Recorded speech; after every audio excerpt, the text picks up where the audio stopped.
what's up to the fight listeners? It's boy Chris and my man Chatty P.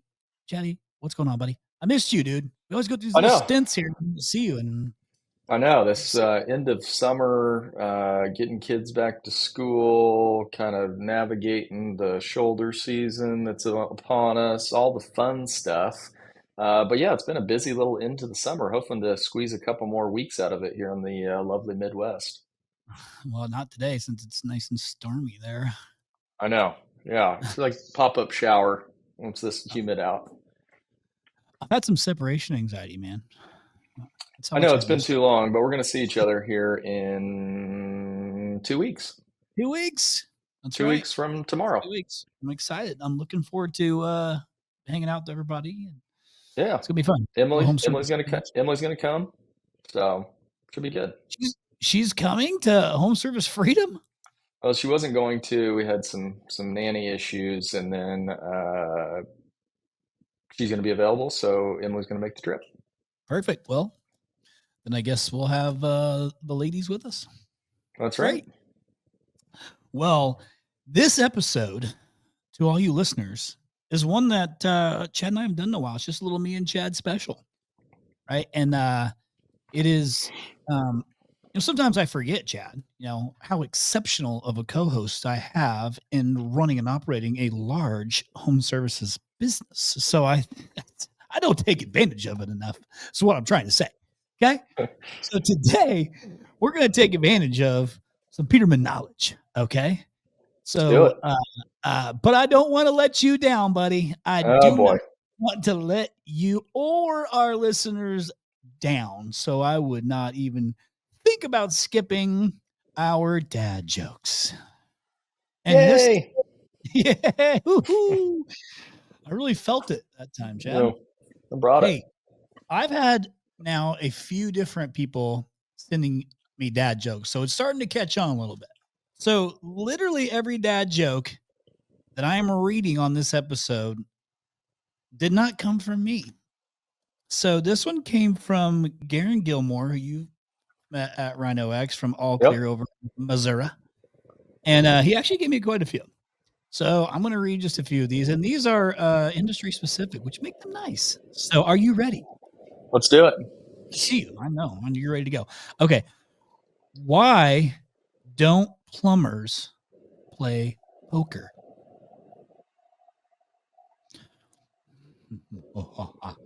Ready? Let's do it. Too many flushes. That was pretty good. Not bad. Yeah, not bad. Why was the technician so calm? Why was the let's say why was the air conditioning technician so calm? I don't know. Because they know how to vent. Yeah? No? Yeah. Yeah. Let's hear that last one. These are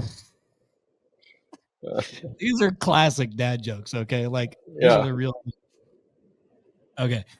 Why did the electrician... Oh, this one's... We're going to end on a super lame one, but Garen, thank you again for handing these to me.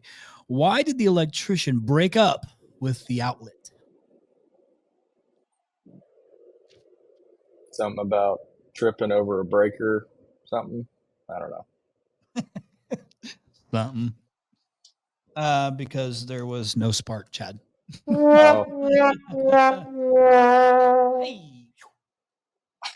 Did you see my paper airplane? Wasn't great. We'll work on that. Pathetic. Oh shit! Hang on, one more time. There we go. That was much improved. Okay, let's get to the good stuff, Chad. Are you ready? Let's do it. Okay, so this topic, what we're going to hit on is, and this is going to be relatable to a lot of you listening right now, why some home services businesses hit that 5 million mark and they stall. Some might have been 3, some might have been 5, whatever, but you hit that $5 million mark and then you stall out. Right? And then you probably want to blame a few things. Oh, it's the market, it's the whatever. But why does that happen when there's still others in the same market with the same circumstances that are able to hit the 20s and 30s and $50 million numbers, right? There's got to be something in there, that those that are stuck are missing. Would you agree, Chad? I would agree. Okay. So we agree on that one. So now here's what I want to do. So the questions I've prepared for this episode, what I do not want to do is give these generalized, like cookie cutter bullshit answers, right? Like, so I'm gonna push to try and like get some good shit out of this for some of those that are listening right now saying, yep, that's me, I'm stuck, or even went backwards, right? This year to try and help you guys scale and grow. So, and we're gonna leverage the knowledge from the Wabash grad himself, Mr. Chad Peterman. That's right. The little giant. Okay, so the first thing we're going to do is we're going to talk about shifting from like an actual operator to like a CEO. Like, when does this transition happen? How do you know? How do you recognize these things? So, what was the very first role you stopped doing at Peterman Brothers when you decided to act like a CEO? And like, what was the impact of that growth? Like, what was your first little your transition? Yeah, so I guess I'll preface it by I don't think like these C-suite terms get thrown around a lot. Like, hey, I'm the CEO. Well, guess what? You can be the CEO of a company that makes $500. It's kind of a self-appointed title in most instances. And so It's I think actually not traditional. So it's a traditional C-suite. It's just we've given it these titles. Like, you could be a for sure, yeah, you can be whatever. And I think that what I have seen, or kind of my experience, is that the kind of the grind, if you want to get to higher levels, it's never going to stop. It you're always just going after it. You're always looking around going, why am I doing this again, or what am I doing here? And I think that's okay, because I think that the great operators are not afraid to get back into the weeds when it's needed, right? It's we've heard Tommy talk for ever in a day about him. I'm going to dive back in and do this, or I got to go do this and fix this. And I think that's just kind of a always happening thing. For me, as it relates to kind of HVAC, so when I first started, we were HVAC only. And typically what's the owner do? He sells the equipment, right? Because no one can sell it like him and all of this stuff. Well, unfortunately, I'm a terrible salesperson and I got put in that role. The first thing that I did that grew our business was I stopped doing that. Mainly because the schedule, I was terrible at it. You may be good. That's great. But also think about the schedule of a comfort advisor, and you're never going to be able to work on the business if you are the primary salesperson. And I think a lot of that is just one example. I think the bigger issue that I see in a lot of companies who say we're stuck or we've always been 3 to 5 and then, make up excuses, is they lack trust in others. And I think that that's reasonable. I always tell people I got very lucky because I didn't have any what I call technician baggage, because I didn't come from that space. So there was never the well, no one can fix it as good as me, or no one's going to install this like me, or anything like that. It was I had to trust people from day one that they knew what the hell they were doing, and then coach them up around that. And so for me, if I'm ever helping a smaller company, it's well, what are you doing on a day-to-day basis? Usually after about 3 minutes of them telling me, I can already understand, do you trust people or do you not? And a lot of these people who say, well, I can't find anybody, I can't hire anybody, well, it's oftentimes a look in the mirror problem. And do they actually want to work for you? And so to me, that's the biggest thing is, finding those areas. I don't think at that level, you're not looking for like specialized people who can do, finance. You don't need a CFO. You don't need all of this stuff. You need pieces of the puzzle. But I think it's identifying those areas that you could back away from, and you can find someone to plug in, and you can train and create process around whatever it is that you're putting them in there to do. Yeah, and I like that you said sometimes you just need to take a look in the mirror. Oftentimes, I think that's I mean, it still happens. Yeah. Even when these things get big, it still happens. Yeah, absolutely. I Like, actually why isn't created, this working? yeah, I actually, so for home service freedom, I'm doing a keynote, which is awesome on day two. And so it's completely new.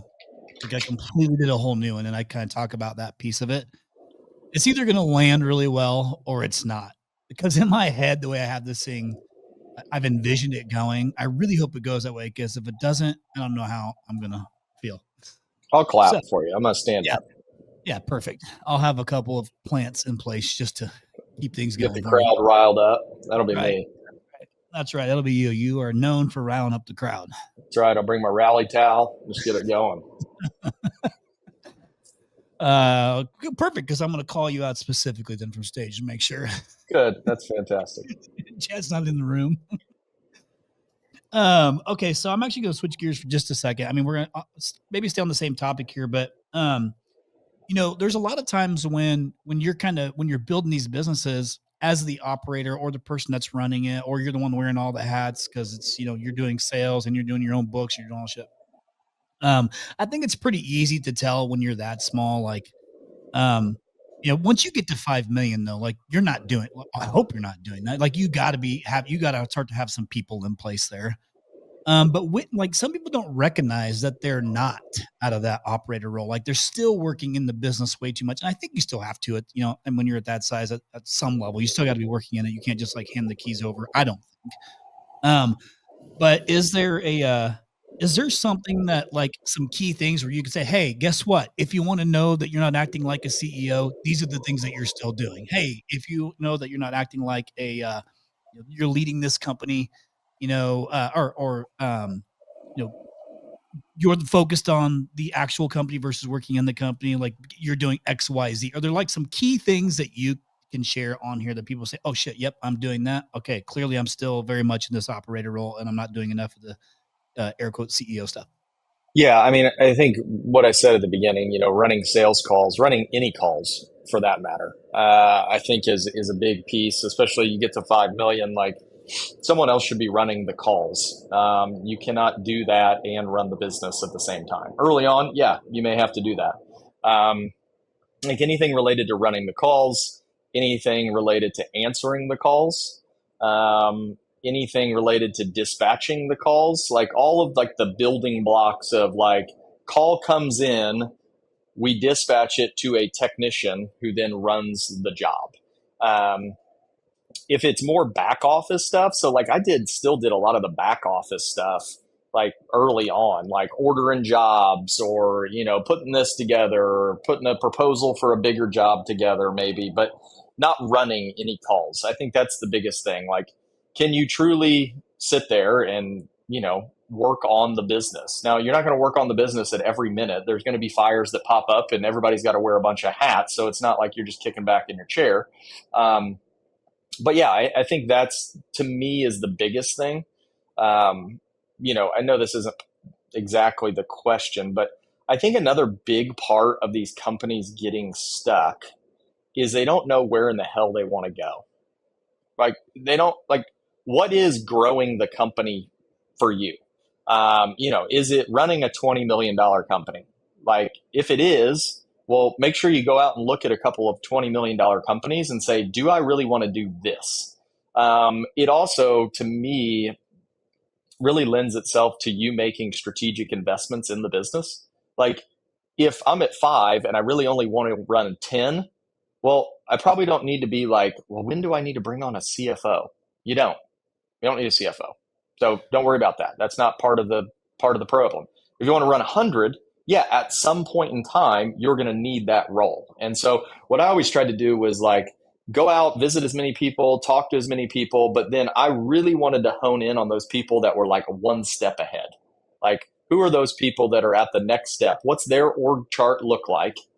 And what pieces am I missing? They're all going to look a little bit different, but like, and what pieces do I have that I can leverage on? I think too many people get caught up listening to yahoos like me, and they're like, well, I need this, I need that, I need to build a school, I need to do all this. It's like, no, We need to focus on the blocking and tackling first, and we need to get really damn good at that, because it's a lot easier to course correct the blocking and tackling when you've got four technicians, not 200. It gets a little bit complicated and can get out of whack really freaking quickly. Yeah, and you said, actually, that's a really good point because if you don't have like some sort of vision, you're just kind of going into each day. It's just like the day, like I'm just back in a routine day to day. But actually, what am I working towards? What am I doing? What am I trying to Yeah. get to? Which I think is very common, especially as you're smaller, right? Because you are just kind of in that like grind of trying to figure the shit out and get in there and handle the things and the people and stuff like that. Now, even though you weren't a technician, I know you really wanted to be, even though you weren't the technician. Um, maybe you can talk about this from the perspective of some of what you're seeing in the other companies that you're coaching that are like within this range, this size. But maybe talk about like some of the habits that you're seeing that people had to drop or adopt to start, leading, being a leader in their business versus, that technician mentality, or even from your perspective, it's just like, what are some of these bad habits that you're seeing from people that, that they're having to adjust with?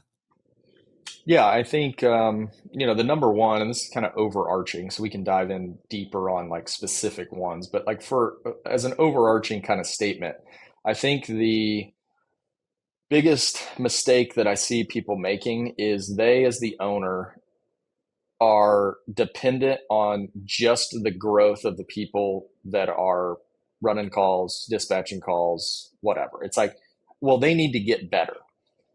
I've always been a firm believer, and a lot of this because I didn't know what in the hell I was doing when I started. And so, like, I just turned to, okay, well, I'm going to read as many books, listen to as many podcasts, whatever it is. Like, I have to set the pace of growth at this company. If I'm not growing, then who am I as a leader for others to look at me and say, well, I'd love to become a better service manager. I'd love to become a better technician. You have to set the example. And I think so many times we sit back and we're like, well, I'm already so busy. I'm doing this, I'm doing this, I'm wearing all these hats, I'm doing all these things. And we forget about this leadership aspect of, as the leader, as the CEO, whatever it is, like you are driving the culture of your business, whatever that may be. They're all different. But what is it that you want your business to represent? And I think getting really clear, just like the vision piece, getting clear on what the culture is going to be, what type of behaviors, how we're going to show up for customers, all of those things, like you got to get really clear on what that is. It's not just putting in another furnace or another water heater today. It is, how are we going to do this at scale? If we're going to grow, because ultimately whatever level you scale to is, it's going to be more people, more problems, more all of these things. And so I think the habit that I got into very early on is just continually learning as much as humanly possible. Like I still remember it to this day. We started the school, and I reached out to you. I loosely knew you, but I knew that you knew all these people that were going to help me, right? And so I reached out to you. Lucky for me, you had me on the podcast, the first podcast I ever did. But it was just that willingness to reach out and connect with people and find out, hey, maybe there's something here, or hey, can you connect me with this person, or whatever it is. And I think the great thing about our industry is everyone is so willing to help. I mean, I've already had the conversation with my wife. When we go to this conference here in a couple weeks, I won't stop talking to people. Part of it is there's a lot of questions, but part of it is I really love to do it. I really love to help. And I think there's a ton of people out there that are willing to do the same. And so for me, it was just, how do I learn as much as humanly possible about this business? Yeah, I think one thing that's important is to share because you're talking about leadership.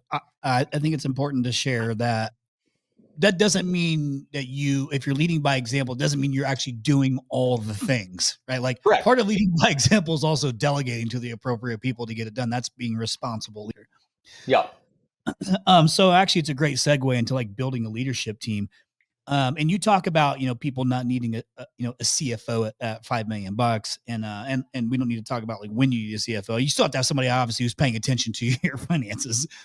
Yeah. Um, but the part of it is like, when do like who is your first, when you, let's say we're a $5 million company, like what's my first leadership hire that you recommend for somebody who's stuck there? Um, and why? And why is that the role? Yeah, so I think that's different for a lot of people. As a leader, you have certain skills. You have certain things that you like to do that you're really good at. Um, what I did, shoot, this was more of a kind of me and my brother kind of separating responsibilities, but we wrote out a job description. Like, what is it that you really enjoy? We were just talking about this in our leadership training this morning, is operating in your zone of genius. Where are you really, really good? Like, where are you, like, you could get lost and 3 hours go by and it felt like 3 minutes.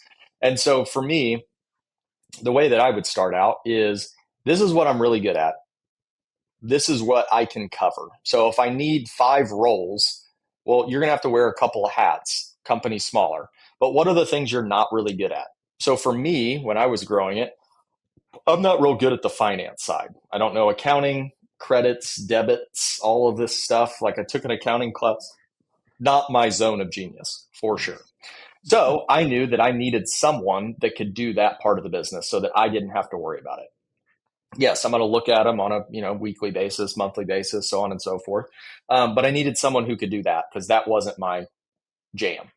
Now, some of you may be saying, well, I come from an accounting background. I'm really good at that. I can do that piece. And then maybe I'm not so great at like the technical side. So maybe I need like a really good service manager to help me. So I always look at it from, and that's why I said earlier, like, look at that org chart from that next level group. Like, what are all the roles? And then what roles can I cover without, burning myself out and all of that stuff? But then where are my gaps as a leader? Because if you're driving the business, you've got to understand where you can provide value and where you need other experts to provide value.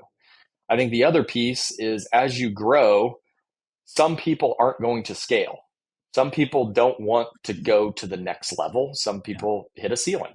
Yeah. Very. And so you've got to be okay with being able to evaluate when that person who was good a level or two ago is maybe hit their ceiling, and you're going to need somebody else to propel it forward. Yeah, man. It's even harder too if it's like family or friends and Oh, stuff it like that. sucks. It's the That's worst part of this job.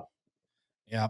I mean, I love whenever I talked to Tom Howard when we were going up to Tommy's, I forget what, like, a month or so ago. And listening to him talk, he's like, I fired my mom, I fired my sister, I fired my wife. He's fired everybody in his family. I was like, damn, dude. They don't have that's a shitty Thanksgiving. Yeah. But he just said, this is the job, you know, this is the job. This is what has to be done, and the worst thing you can do, man, is give your family and friends leniency, and people see that. You Yeah. know, that is a terrible mistake. So when you're small, okay, you start to find these, hey, I'm really good. Like my zone of genius is sales. My zone of genius is finance, whatever it is. So you're what you're saying is the next great leadership role would be, where is your weakest? Like, where are you weakest? Where are you that you can find somebody who's that's their zone of genius, and you plug them in, into that role. Um, if you're great at sales, well, you should probably find a really good operator, right? Because Yeah. usually they're not, the same. Yeah. Exactly. So then when you start to build this team, when you're smaller, you're also still kind of busy wearing multiple hats, even though you're building your leadership team. Um, so there's no real room for micromanagement. Um, but how can you hold your team, like, as these things continue to scale, how can you hold your leadership team accountable in a way that actually like drives them, to scale with you without being micromanaged? Nobody wants to be micromanaged. And really, I believe good leaders don't need micromanagement. But like, what is some good ways that you can, like, motivate your leadership team to keep going without micromanaging the shit out of them and annoying them and making them want to leave? Yeah. So I think that where I found success is creating systems and processes that allow them to hold themselves accountable. There again, they don't want to look like a knucklehead. So a lot of things that, like, I see that are broken or we need to fix, or we could just get better at. Like we haven't focused on it. It's no one's real fault. It's not like someone's doing a terrible job. It's just like, oh, well, we weren't focused on that metric, so we don't know how to improve it. So I think figuring out what are the KPI drivers of the business. One for us is booking rate. Well, booking rate, true booking rate. We wanted to see that. I wanted to see, are we improving this? We're spending X amount of dollars on marketing. We're trying to get the most out of what we do. So I simply said to our call center manager, I said, why don't you just every day just email me our booking rate? Just email it. I'm not going to get on you or whatever, but just email it to me. And then every once in a while I'll respond like, oh, awesome job. We killed it yesterday. That's fantastic. Whatever it is. But again, what I saw from the time that she started emailing me is that it got progressively better. Now, I didn't go and tell her how to do her job. I have no idea how to do it. What I did was put in a system that allowed her to hold herself accountable, allowed her to see, hey, I want to do better than we did yesterday. And again, you empower them to make changes. Ah, crap, we fell a point or two yesterday. What did we do? Let me look into that. I want to look good, right? But it's also not like me just sitting in the call center going, hey, let me tell you how to do this. So I think systems or processes that can allow your people to hold themselves accountable, because what I've uncovered, at least in my journey, is that there's a lot of things rattling around up in our head, and we may know the KPI and this, that, and the other, but a lot of times we forget to share that. And then Yeah. we're wondering why we're not doing well. And then we're like, Yeah. well, that person sucks. And it's like, do they even know how to win? Do they know how to win? Like, what is their scoreboard? We had the same problem with our technicians. We had managers going, well, you need to do better out there. I'm like, okay, well, I'm sure they were like, what do you mean? What's What's better? good? What's Yeah, better? and like a lot of them didn't even know like what's a good day, what's possible, what are some of the top people out there doing, until we gave them a dashboard that showed their real-time KPIs, what their real-time conversion is, what their real-time, average ticket is, and how that compares to the levels within our department. Well, then I had technicians showing up, holding themselves accountable, showing up going, hey, I really want to get to this next level. My conversion rate is like 3% off to get to that next level. Here's the 5 things I'm really struggling on. Can we go over this in training? And then all of a sudden they're coaching themselves. And so I think it's a lot about, not so much about like yelling and dictating and having these terrible meetings and all of this stuff. It's like, just put the system so they can see their scoreboard. And their scoreboard is not the same as the company scoreboard. Like, they don't really care where we hit in gross margin for the month. Right. Like, they just want to make more money and take care Yep. of customers. So show them the way they can do that. Yeah, that's good. You made me think of one thing that Hoffman told us. And really, what you're talking about is you're almost kind of motivating by adding accountability, and like they can see, hey, here's the goal, here's where I'm falling short, and they know they get support to hit the goals. They're kind of managing themselves. But what Yeah. you've done is you added like what this one in particular with this call booking piece is you added in a layer of additional accountability, because that person has to send you a number, Yeah. on the daily. And so it kind of that drives you. That drives you, but you're not telling them how to fix their problem, and you're also not responding probably every time there is a problem. You're kind of being thoughtful on when you respond, and then also giving like praise for for things. So, Yeah. but really, you're paying attention. You're paying attention to these numbers. You got it. Yeah. So, but what Hoffman would say is, you remember when he talked about when we talked had the conversation around budgeting, and he would talk about how he budgets from the bottom up. Mm-hmm. So they would come up with a number, whatever they want that year to be in growth. And then they would drill down to their individual teams, their leadership and their teams, and then the people, and they would come up with their own plan to execute on whatever that, team's responsibility was to hit, the top budget, which I thought was awesome. So now they've created their own plan. So they're accountable for the plan that they created. Yep. And all you're doing is holding them accountable to that, and then supporting them on, whatever the metrics are to measure that success, which I thought was great, right? Because that gets everybody involved, Yep. in the overall plan. Now you talk about like systems, like, so let's just go into that. There's you've got sales, service, hiring, training. Like there's so many different layers in this business.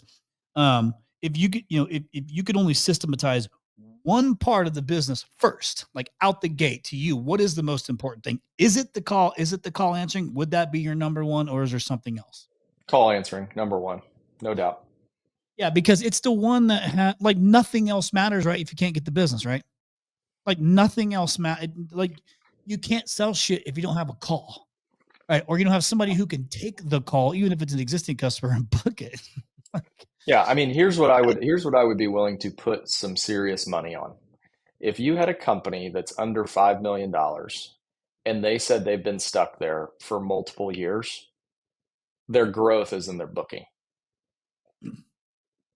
Because at 3 to 5, you've got probably what, three, maybe four CSRs.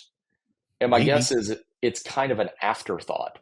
Like, oh yeah, they're just answering the phone. And I think too, again, like I talked about technician baggage. Well, what does everybody focus on out the gate? My tech's got to sell more. They got to do more. We got to put this process. We got to all this stuff. And they've never spent any time in a call center, or that's usually not their background.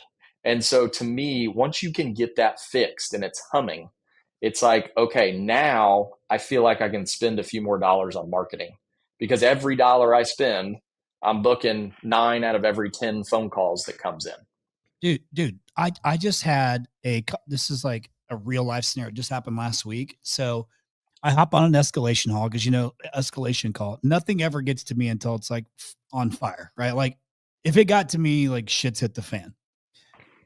I talked to this contractor, $10 million contractor, like you know, pretty good, been around a long time, 30 years.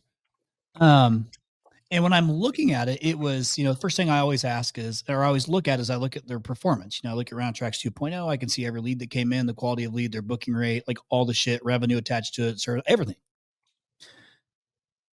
This guy's a 30-year-old business. Um, I looked at missed calls. I saw 1 month, 96 missed calls. June, 52 missed calls. And already in this month, there were 64 missed calls. Like, how do you miss that? How did you miss that? And he said, hey man, I hired this virtual assistant and they're just not doing that great. Or no, excuse me. This AI answering service, and it's just not doing that great on booking. And I was like, no shit. Like, geez. So I'm looking at booking rate for like normal booking rate was actually not bad. Like it was pretty good booking rate, but the missed call piece of it was like, hey, like let's not focus on anything else right now other than changing that. Like let's not use that anymore because so I had him send me his actual like who the information of the company he's using. I pulled the call booking or the call report to look at all the missed phone calls. And the 80%, Chad, 80% of this shit was during business hours. Like not even after hours, weekends, 80% during business hours because it was their overflow. I'm like, fucking hire the next person because shit, you'd be better off hiring somebody because it's like up the revenue you just missed by that. All he needed to do was look at the damn report, man, and look and catch it. Now, I will say this. I do think that we should have brought that to his attention a little bit faster, right? It's like the first things I look at. But the point is that to me, it's always the number one thing to look at is how is your call handling because you can't do anything else in the business if you don't have a customer to serve. So that's the number one. And a lot of time what you, the listener who owns a business who has all this pride and doesn't want to take responsibility, like you want to put blame on somebody else, like I'm telling you, squash that real quick. Look at your own internal booking rate. And if you're missed calls and your after hours answering services, and make sure before you start pointing fingers at somebody that you're doing your job too and making sure that your call handling is on point. Number Yeah, one. I mean, most of the basics is what's your booking rate, what's your conversion rate, what's your average ticket. If you can drill into those numbers and look at them every single day and coach up your techs, coach up your CSRs, like you're going to win. Like you can't help but not win. Like if my booking rate is 90+%, you, I can go throw some money at marketing. Yeah. and my Yeah. conversion rate's up there, yeah, again, my booking rate's 90, but my conversion rate's 30.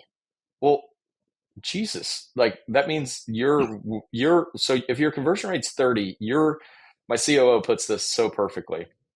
He asked the manager this one time when he said, "What's your booking or what's your conversion rate, man?" He's like, "What's 30%?" He's like, "So you're okay telling 7 out of every 10 customers that you don't have a solution for them?" Well, I didn't ever looked at it like that. I'm like, how else would you look at it? Like, come on. Like, yeah, it's probably not going to be 100. You're probably priced too low if it's 100, but it should be 60, 70%, Yeah. like all day long. If you're not getting that, again, you got work to do out in the field. Yeah. So I'm going to give you a chance to think. I could 100% agree with you. Um, so you can look at you look at your booking rate, you look at your close rates. Um, I think that there's probably like I want to move to a different service in the business, a different vertical or different team in the business. I want you to maybe to walk us through a process that you documented that saved you, like time or money. Now, um, we talk about the call center business, but there's so much other shit. I mean, you're a big business, you're a big ass company who's had a lot of growth, who has lots of things that can go wrong. There's even at the size you are, there's still room for improvement in some areas. But like, maybe what's another process that you like found, you documented that helped change and was successful in the business aside from the call answering? So maybe let's think on the operations side. If there's something in there that you can maybe share that to give the listeners an idea of like, okay, here's something I should be taking a peek at in my operations or whatever, something like that. So I think this is perfect timing. So we're going into shoulder season. So for the vast majority of the country, your service call, and we're just talking HVAC, the vast majority of your service call volume is going to be down. No marketing company on the planet is going to struggle to put a service call on the board when it's 60 degrees outside. There's no demand. So if you don't have demand, what is your process for keeping your guys busy? Well, a lot of people would say, well, we need to leverage our membership. That's fantastic. I would agree. But there's another layer to this. So you can leverage your membership all day long, but if if you're not strategic about how you leverage your membership and you're running a bunch of, let's just do easy math. I got 2 techs, they run 4 calls a day. So I got 8 calls that I can book for tomorrow. It's going to be 60 degrees. Probably not going to get a whole lot of demand in. I'm going to have to give them the work. Well, if you book 8 under 10 systems, you're going to struggle to sell an install job. It's not going to work. And it primarily in these HVAC businesses, your install revenue is what drives the ship. It's why we have a giant TV screen that shows all of the data across all of our HVAC install. So what you need to do, good rule of thumb in any season is 33% of your calls should be what I deem opportunity calls. So anything basically out of warranty that could potentially be replaced. So anything basically over 10 years old should be there. So 33% of those calls. Now, what we do is we were just in a meeting about this yesterday. So we are getting super like dialed in on, well, let's move that percentage up. If we know it's going to be 60 and maintenance opportunities turn at a little bit less rate than a broken system. The system's not broken; it's just aged. It may need to be thing. So we'll up that percentage to like 40-ish, 45% to make sure that of all the service calls that we run, we're actually giving ourselves a shot to sell a system. And for me, when it comes to process and procedure, that being known by our call center and our dispatch, that being known by our marketing team who's reaching out to people to schedule their maintenance, who do we reach out to? Well, we don't want to reach out to all the systems that we just put in this past spring. Like, not a whole lot of revenue attached to those bad boys. But we want to make sure that we get the right mix each and every day to give ourselves an opportunity to hit our goals. When you look at your install budget for, let's just say, the month of September, it's probably the lowest of any month in the year, depending on where you are in the country, but we're in the Midwest, God's country here. This is how we do it. So we'll look at, okay, maintenance ops turn at this percentage, we sell at this percentage, we expect this many marketed lead leads, they close at this percentage, and it should literally spit out the number of jobs that you should expect to sell every day. So for me, the best process you can get in place is basically scripting out how you're going to get to that goal, as opposed to, and we were guilty of this in the past, crossing your fingers and hoping, well, maybe it'll just be hot in September, or maybe someone will call, or maybe we just need to come up with this whiz bang marketing idea that's going to like grab all of the people, and September is going to be a bang up month. You've got to be almost surgical when it comes to especially the shoulder season if you're going to set yourselves up for success. Yeah, that's great. That's actually an awesome segue because I did want to jump into just a couple of marketing questions, but you're right. Like the old cross your fingers and pray trick, doesn't really isn't really It doesn't scalable. work. It's Yeah. just it doesn't really work that well.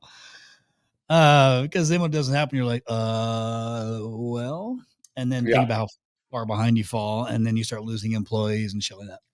Well, then you just start blaming the marketing companies, blaming the Yeah. weather, blaming just about everything besides, oh, wait, I didn't prepare for this month. You mean the one in the mirror? Yeah, The exactly. one in the mirror. Well, let's talk about this for just a second. Take yourself back to 5 million, Chad, 5-ish million-ish. All right. If you build a $5 million company, like you got a pretty decent little business there at 5 million bucks. Yeah. What are like some of the, again, because you're doing some coaching with some of these companies that are of similar size or maybe even smaller, bigger. I'm not sure how many that you're doing Yeah. coaching now, but you have some around that range. What are some of the biggest like marketing mistakes that you see these guys making in today's world that are like really preventing them from scaling? You're like, oh, well, is it just that they're scared or they don't know or they don't understand how much, to attribute to what type of marketing? Like, what are some of these mistakes that you're seeing these guys make or gals? Yeah. So I think the biggest one, and you guys have worked really hard to kind of solve this problem for the contractor. So kudos to you guys, is a lot of people, I think, that are smaller, they think that, well, my next step is I need some marketing person. And I'm not a marketing person. And I'm not talking Yeah. about myself. I'm just saying, like Right. most owners, like, I'm not a marketing person. Like, what the hell am I supposed to do? Yep. Um, and I think they make a cardinal mistake is they go hire somebody who is a graphic designer or some, makes things look pretty or whatever it is. Like there's a place for that. Trust me. You got to like there that is very important at a certain point. I think what you can do to help yourself is to get someone who understands lead generation and the data that sits behind that. We are in a lead gen business. This is not B2B. This is not, well, most of us, this is B2C. So you need someone who is dialed in, who can have an intelligent conversation with the marketing company and can understand the data. Like the minute that someone doesn't have all the data in front of them, our marketing department is built on data, data, data, data. Where do I put dollars and how many dollars does that bring back? Super simple equation. I can even do that math. I spent 10, it brought me back 20. Pretty good. Can I find another lead source where if I spend 10, it brings me back 30? And then you can start to really drill into that and figure out, hey, am I fishing in the wrong ponds? Is there better lead quality over here than there is over here? You can start to get really, really like brainiac into this stuff. But I think that's the biggest mistake is a smaller and I say this from experience. When we were small, it was like, well, I guess we need to spend money on marketing. So Valpak sounds good, and the money mailer, and well, we need to do some digital. That'd be great too. And so you're just like spraying and praying and Yep. hoping. You don't know where leads are coming from. You don't have any attribution. It's just all over the place. The great thing about being small is there's not a whole lot of leads coming in. You don't need a whole lot. So you can analyze the shit out of the 20 leads that you ran today. So even if you have to have a little spreadsheet and say, hey, all these people called, we booked all of these jobs, where'd they come from? Okay, perfect. How much revenue did it result in? Then you can start to see this ROI type thing where I think a lot of people are not drilled into that. And so they get frustrated because it's like, I'm not growing, but I'm spending more money on marketing. It's like, there's a whole lot more questions behind that. Yeah. Um, okay. So there's two things that you said that I want to hit on. And obviously this is my role, but I'm not going to go deep on it. I think you actually hit the nail on the head. It's just, I think that when you're 5 million, because you are still wearing multiple hats, and we talked earlier about hiring for where you're weak. And if marketing is where you're weak, well, that's fine, but you probably know basic math. Like you could see, like you said, I spent $10,000 this month. What did I get in return? I think you're relying on the marketing partners to give you that kind of like transparent, clear information. So that way you can trust it. Number one, that it's true. And then two, you can legit see the return. If you have a good, if you're on Service Titan or whatever your CRM is, you can tie the revenue back to it. So it does all the math for you. So you can just make sense as long as you can trust a partner. And I know that, obviously, Chad is one of my friends, and that's something I've chased forever, like 18 years or so, just trying to how can I make this as clean as possible for the contractor to understand, to know, was this a good month or not a good month? And if I need 100 more drain cleaning leads, it's going to cost me X. And if you know that, well, then you can run the business. Once you bring in a person who's a marketing coordinator or marketing manager, you hit the nail on the head too. If it's a graphics person, they're not a marketing person like we're thinking. Like somebody that needs to understand funnel math, like can know, okay, you just said you need 100 more leads and you should know where to go get it based on the data that's being shared to you, like the results, from your current marketing efforts. But what happens when people don't know the answer, Chad, is who they're going to protect first. They're going to Mark. protect themselves, man. They are going to protect themselves, and they're going to, like, even if the marketing company's right and the person who's your marketing coordinator in house doesn't quite understand it, they're still going to protect themselves first. And that is only going to hurt the business. It happens all the time. And it won't look stupid, like they don't know. So I've thought through these things over the years. So I thought, how can I like stupid proof this thing, right? To make sure that even if you're a marketing coordinator that doesn't really understand the math, that the math is so simple that you get it. Hey, okay, cool. They're asking me how the marketing work. I can clearly look at my dashboard and say, oh, we had 87, service leads that we ran, and 14 installs that we sold. If you see that, perfect. That's what they want to know. How can we get more of those installs? Well, you need to spend X more. So data is everything, but also making sure you can trust the marketing coordinator. And by the way, this happens in big businesses too. Like big businesses bring on marketing coordinators that think they fucking know everything, and they don't, and then they protect themselves, and it screws the business overall. So if the data is clear and you trust it, that will always be your answer. Take the feelings out of the way and let's look at the facts. Yep. So I want to hear your answer on this. I've been hearing Ishmael on a bunch of his videos sharing what he would do with $10,000 a month, like his marketing mix. And it's interesting because I disagree, not with everything that he's saying. I disagree with, I think, with the way that he views internet marketing today. Um, I disagree with his, like, with how he thinks internet marketing is today. But his actual marketing mix, I actually kind of agree with, on how he would spend $10,000 a month.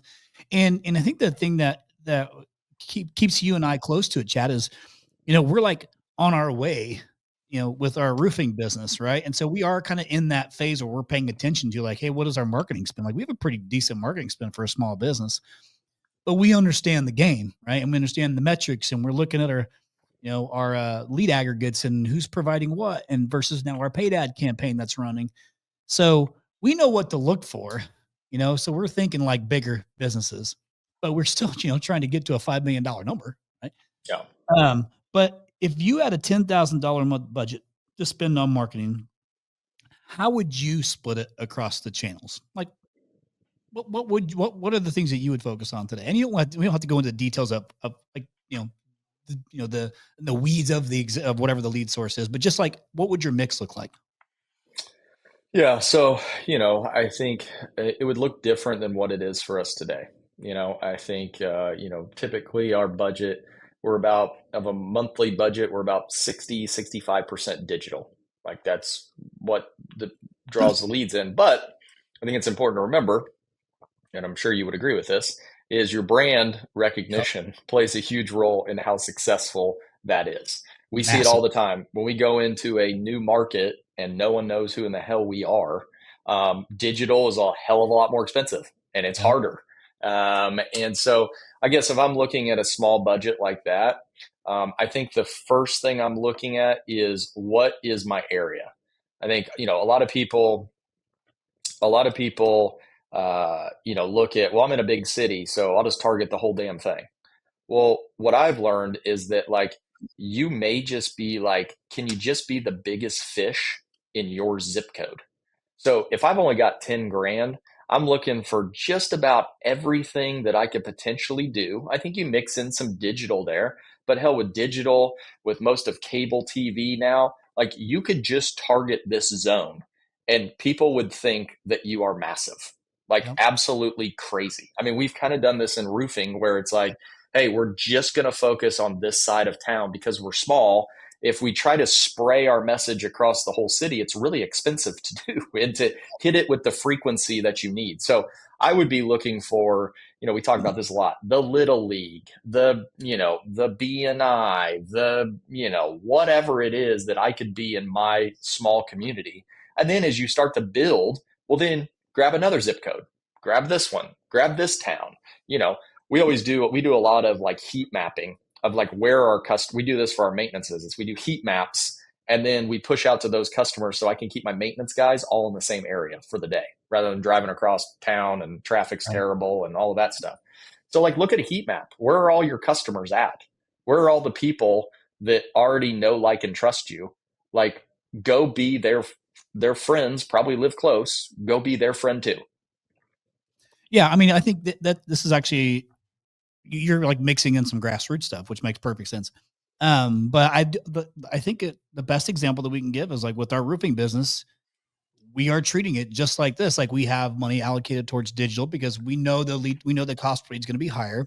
But a year and a half later, our brand equity is actually in a way better spot today because we just focused on our small little market, right? And we hammered it. We did the high school stuff. We got involved with football, basketball, you know, the clubs, in our neighborhood, and the parades and all that shit. Like we did all the basics, and we really focused on building our brand that first year. We went heavy on it, and then we got you and I got to go on WTHR, like the news, and just we were trying to find anything that we could do that cost us nothing, Yeah. you know.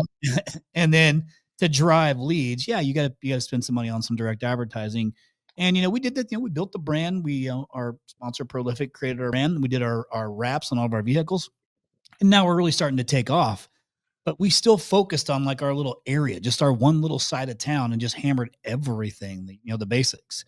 Yeah. So, but that's one thing. But like to your chat, talk about like spray and pray. You got to make sure you're tracking all those lead sources. You have to, like, that way, definitively, okay, well, I guess I won't spend any more money on this, or hey, let's go ahead and spend more money here. Yes. And Mm. don't ever, ever, ever, especially if you're small, don't ever buy TV or radio without a media buyer. Like their cost of what they do is already built in to the price. So you're not going to pay any less with one. Um, and they know what they're doing. There's a lot of times when you can take money to the TV station if you want to, and they'll spend it for you. But is it even a useful, you know, exercise in, hey, we only have this much amount of money to spend. And the TV station's like, okay, yeah, we'll put you on, in the 2 a.m. slot. This will be Yeah. great. Like, you're not going to know. Whereas a media buyer can tell you, hey, 10 ain't going to get it done. Like, that isn't a good source. And I also think, too, to that point, is if you have a smaller budget, where are all the, as you said, where are all the places that I could get free publicity? I'm gonna have to work at it. I'm gonna have to grind. Well, that's part of it. Yep. Where are all these places that I can get free stuff for? Where are all these things? Like you're gonna have to do some wheeling and dealing to make you stretch your dollar a little further. But I think getting in all those sources, what do they say? What's the marketing? Customers got to see us 7 times or something like that before they Yep. know it, something like that. Well, Yep. they need to see you in 7 different places. So could they see you with a postcard? Could they see one of your trucks? Well, probably a better likelihood they'll see one of your trucks if you're just concentrated in one area. They'll think you got a shit ton of trucks, That's and right. maybe you only got two, which is fine. But you don't have to tell them. But yeah, I think kind of layering on that, I think to me is the right branding play. But there's a lot of branding that you can do for very, very cheap. Yeah, that's a great point. I appreciate you saying that. Yeah, don't let your pride get in the way of wanting to see yourself on TV Yeah, because please don't. because that pride's gonna take gonna be hurting when you realize it's not gonna produce shit because your budget's too small to sustain it because you got to be able to continuously run it. What Chad and I did was we did run OTT ads that actually went exceptionally well for us, but they were significant. And that's, by the way, for those who don't know, OTT is over the top. It's so streaming video. So think about all the cord cutters now who aren't using cable, and they're just streaming video. Well, it's when the ads pop up. And what we could do is we could run specific ads to specific zip codes and we could actually track what comes from it. QR codes and things like that. You could scan and book appointments from the TV, and it was happening for us. But it actually helped us build our brand fast that way because we could put so much more commercials out on OTT, and people were seeing them and sending them to us all the time. So just something else to think about. Um, well, I don't know, man. I think that you covered quite a bit in this stuff too, and I know like you're obviously a pretty decent chunk away from $5 million these days, but you are coaching with quite a few who are around that range. So Yeah. you're spending a lot of time, in this space. So I think one thing that, a couple of things that you said, Chad, or that I'm taking away from it is you talked about your zone of genius. Making sure that you, the listener, understand where's your zone of genius and where do you need the most help, and maybe that's what you need to focus on next. And if you have one person who's, maybe what's the next place where that you need help. And Chad's point too is if you're at 5 million, here's the great news. Unlike the $50 million contractors who only have, a few options of shops they can go visit, you're at five. If you're at five, you got a lot of options of shops you can go visit that are at 10 or 20 or whatever it is that you want to be. So, and you got all the opportunity in the world to connect with them, and they will bring you like you can come in and visit their shop. Like everybody's so cool today and open. And I get asked it all the time. And I've sent so many people into many different shops that I know kind of all over the US. I don't have anything else, bro. I think that was a pretty solid little episode. You know, I always enjoy your little Chris and Chad specials. These are always Yeah. fun. I like interviewing you. Well, I appreciate that. That means a lot. And, I think that, for listeners, I think a lot of the stuff we're talking about is the harder stuff. It's not the sexy stuff. It's looking at data. It's, making sure you're booking your calls, making sure you're doing all these things. But I'm here to tell you, I did not focus on that stuff when we were smaller. And I always think about like the stuff that I know now or the stuff that finally we focused on is now getting better. It's like, God, how good could that have been if we focused when we were smaller and we set the culture and this and that? And so I encourage you, yeah, you may not double in size next year. But what I can tell you is when you do double, and if you focused on all of that stuff, the bottom line is going to look a hell of a lot better and it's going to be worthwhile doing it as opposed to I doubled and I'm making no money. Why Yeah, is no, that? And you don't even yeah, know where to look. yeah, no doubt, absolutely. Well, I think that something that's worth sharing to kind of close this thing out is I'm pretty sure Chad and I are all at the same. Like there's quite a few industry events coming up. So if you're listening and you're going to, Home Service Freedom or Pantheon or Super Meeting, Chad, are you going to go to Super Meeting? I will not be at Super Meeting because I have 3 events in a row and did not want to float that to the wife that I'd be gone Under, 4 weeks in a row. So Understood. So you'll have to catch Chad at Home Service Freedom or Pantheon. I will be at all three events. So come see your boy. But Chad, I appreciate all the insight today. And to our listeners, like I always say, you don't got to do everything, but you got to do something. No 0 days.